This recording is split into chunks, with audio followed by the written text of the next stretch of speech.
உன்னை அறிந்தால் நீ உன்னை அறிந்தால் உலகத்தில் போராடலாம். உயர்ந்தாலும் தாழ்ந்தாலும் தலை வணங்காமல் நீ வாழலாம். உன்னை அறிந்தால்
நீ உன்னை அறிந்தால் உலகத்தில் போராடலாம். உயர்ந்தாலும் தாழ்ந்தாலும் தலை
டாக்டர் கவினா, நான் விக்னேஷ் பேசுகிறேன். இங்கே எஸ்பிலேருந்து தான்.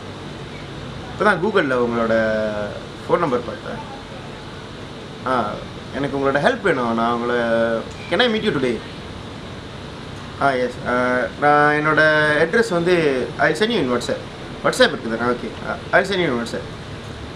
வாங்க டாக்டர், பேசணும். Okay, thank you doctor. I meeting.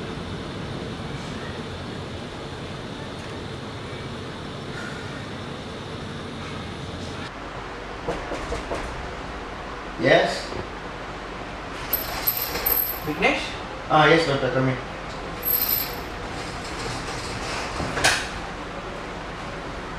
Hello, Vignesh. Hello. See. Vignesh, doctor சொல்லுங்கள், என்ன பிரச்சனை? அதாவது டாக்டர் இன்னைக்கு காலையில் நான் தூங்கி எழுந்தேன். அதுக்கப்புறம்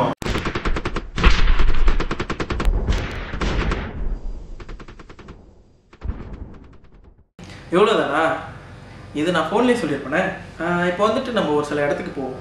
அந்த இடத்துக்கு போனால் நம்ம ஏற்கனவே இந்த இடத்துக்கே பார்த்துருக்கோம், இல்லைனா இதே மாதிரி எதுக்குன்னு நடந்திருக்கு, அந்த மாதிரி தோணும்.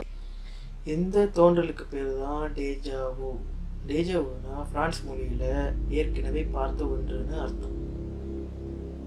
இந்த டேஜாவோ 5 வயசு குழந்தையிலேருந்து 60 வயசு கிழவன் வரைக்கும் வருது. உலகத்தில் இருக்கிற 3ல் 2 பங்கு மனிதர்களுக்கு இந்த டெஜாவோ தோன்றல் வந்துக்கிட்டு தான் இருக்கு. இந்த டெஜாவோ வர்றதுக்கு பல காரணங்களை மருத்துவர்கள் சொன்னாலும் அதற்கு சரியான காரணம் இன்னும் கண்டுபிடிக்கப்படலை.